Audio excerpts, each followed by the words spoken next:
think we'll get to the dailies. Let's begin from the Guardian newspaper. Yes, that's the number. You send messages and videos only. Messages and videos only. So that number, whatever it is that is your concern, if you want to say to the president, Daddy or yo-yo, is okay. Just to be on the lighter side, by the way. Or whatever it is you want to send in terms of video and messages, please do well to send it to that number. I'll be here to amplify your voice. That's our responsibility right here on the program. Absolutely. So, where do we start off this morning? Quite a number of things on the front pages, but let's show you what the Guardian has to say about the biggest stories. And I'm sure you won't be entirely surprised with the big story on the front page of the Guardian. I see, well, two of them actually, but let's start with that. Tributes for man of humility, Pope for the poor, as Vatican awaits a new leader. So that's how the Guardian captions this. The world was thrown into mourning on, well, our time, Monday morning, Easter Monday, because of the death of Pope Francis. So we're joined on the program by Adeni Fetayo, media consultant and public affairs analyst, to walk through some of those big stories on the front pages. Mr. Fetayo, oh, good morning. And this is the story, the biggest story globally right now. The cause of death has been revealed as a result of stroke. And now, well, naturally, there is a succession planning, the move towards succession, who will be the next pope. But, you know, a lot of things have been said about late Pope Francis. And I wonder, for you, how would you remember Pope Francis?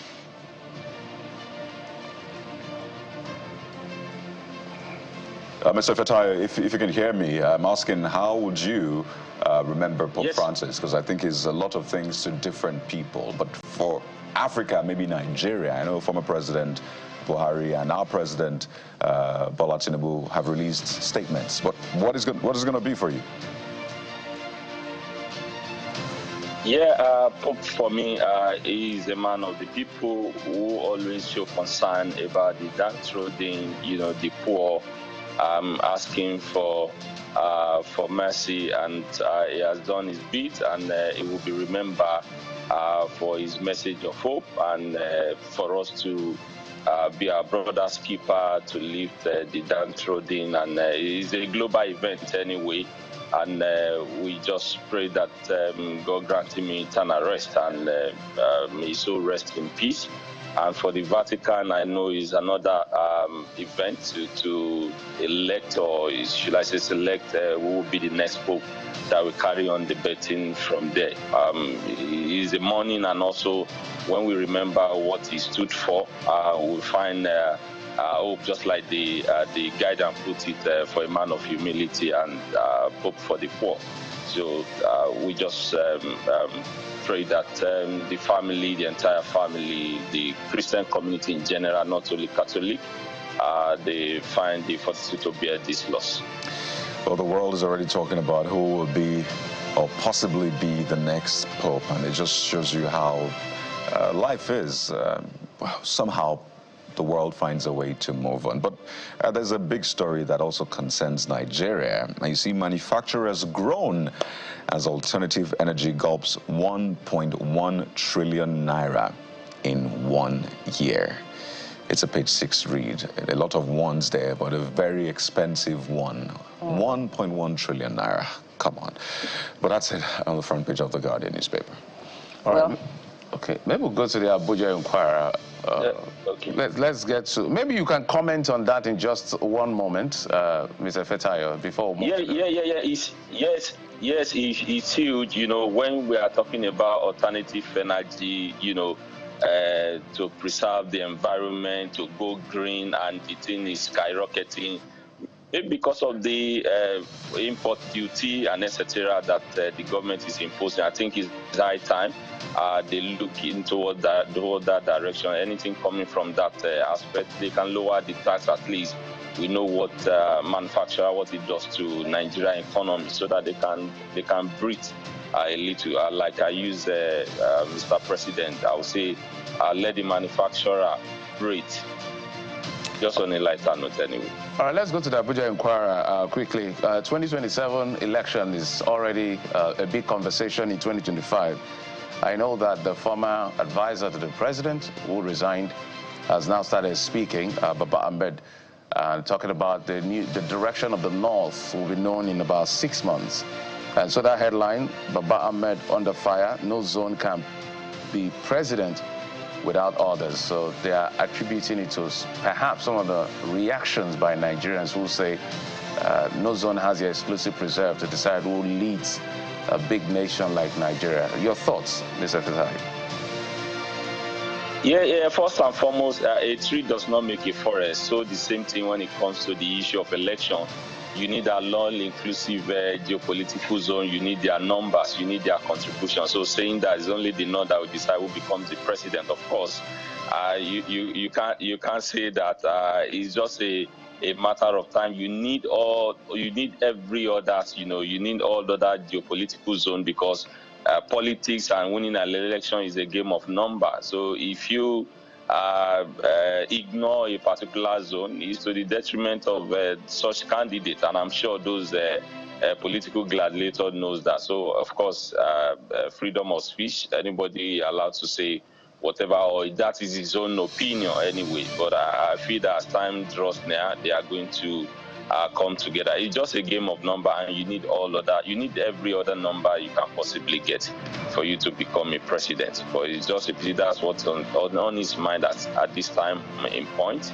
So let's see how it plays out anyway. But everybody, every number is needed for you to become president or to win an election. It's a game of number. Not just a particular zone can determine that.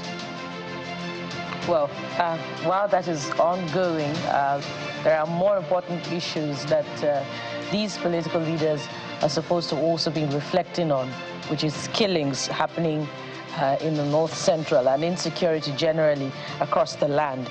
But let's head to the front page of the Blueprint newspaper this morning, and the big story also, trails on the death of the Catholic pontiff, Pope Francis, who died amid the Catholic celebration of Easter. And look at this, Mr. Adetayo. Ghanaian Cardinal, 9 others in line as Pope Francis dies at 88. And there are, the riders, are talking about the reactions to the Pope's death yesterday. Tinubu, Buhari, other world leaders mourn. He was a towering figure of faith and mercy, and that's ascribed also to the Christian Association of Nigeria. Well, Mr. Fetai, I wonder what you think, as the world is already moving on, as Kaudi said, and even there are projections already about who would succeed the late Pope, and the name of a Ghanaian, Cardinal is coming up, Peter Turkson. What would an African leadership at the Vatican mean for the world? Yeah, one thing about Vatican or the Catholic in general, they have the procedure where they do, where they determine who becomes the next Pope after the Pope has been announced or confirmed dead, and they go into a series of events, like they go into conclave, where those cardinals will meet, series of mass, and they won't have interference with the world, no internet, no call, no nothing, and all of that. So, well, it is a good one. I'm just looking forward today that we have an African Pope anyway that will become the Pope. But if it's among the number, anything is possible, because it's just only for them to meet and decide. And just for our listeners to know that, even in the conclave, there are 2 significant smokes. They might be there for the first one, if they have not determined who becomes the fourth after the first round of votes. I think the black smoke goes up into the air to show that we've not really determined who becomes both, and who becomes Pope. Another series of events, they go for another as a round of vote and all of that. And if there's a white smoke, it shows that a Pope has emerged. Well, coming up, Ghanaian Cardinal and 9 others. We just hope that we just hope that it happens during our times. Anyway, they have a procedure. If he's qualified, why not? If he's chosen, why not? If he's voted for, why not? There's another story there that, is unsettling on the front page of Blueprint, Mr. Aditayo. I wonder if we have time, but we can just, highlight it. Al-Qaeda-linked jihadists, that's at the top of the nameplate. Al-Qaeda-linked jihadists attack military posts in Benin Republic, kill 70 soldiers. And that's just very close to us. And that is very unsettling. Well, African leaders must begin to reflect on this at the leadership level. Yeah, Mr. Aditayo, maybe you have 10 seconds. Yes, African leader, it's just the high time the African Union, the African leader, they come together to secure our borders. If it's affecting your neighbor, don't say that, well, it doesn't have anything to do with me. It's not in my border. We need to be our brother's keeper. We need to be our neighbor's keeper. What affect Mr. A or your neighbor shows that he might get to you. And this high time, security is one of the things you don't want to toy with. They shouldn't see that maybe if it doesn't affect us, if it doesn't affect our soldier, it doesn't mean that we cannot lend a helping hand. So I think it's high time they come together. How did it happen? How can we prevent it? How can we make sure that we nip it in the border? It did not escalate to other African nation or other African region or other border. So those are the things they should be in their conversation. And of course, we want to sympathize with our brothers in Benin Republic that an African leader, they should speak with one voice to condemn it, and let's come together and defend our territory, our continent. Well, I think at this point that's a no-brainer. But we'll see how well the leaders, maybe in the sub-region, are able to come together and do the needful. But Mr. Adeni Fetayo, we have to thank you so much for your insights in some of the big stories making the rounds. He's a media consultant, public affairs analyst. Thank you for joining us on a newspaper review.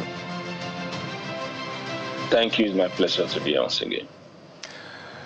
There you have it. We'll go on a quick break now. And when we return, this conversation started a while ago, but yesterday we had Alabi Quadri, his lawyer, on the show and spoke to his experience. But we have the response from the police in Lagos State. We're joined by the Commissioner of Police in Lagos State, who will be our first guest on the show today. We'll be right back. Stay with us.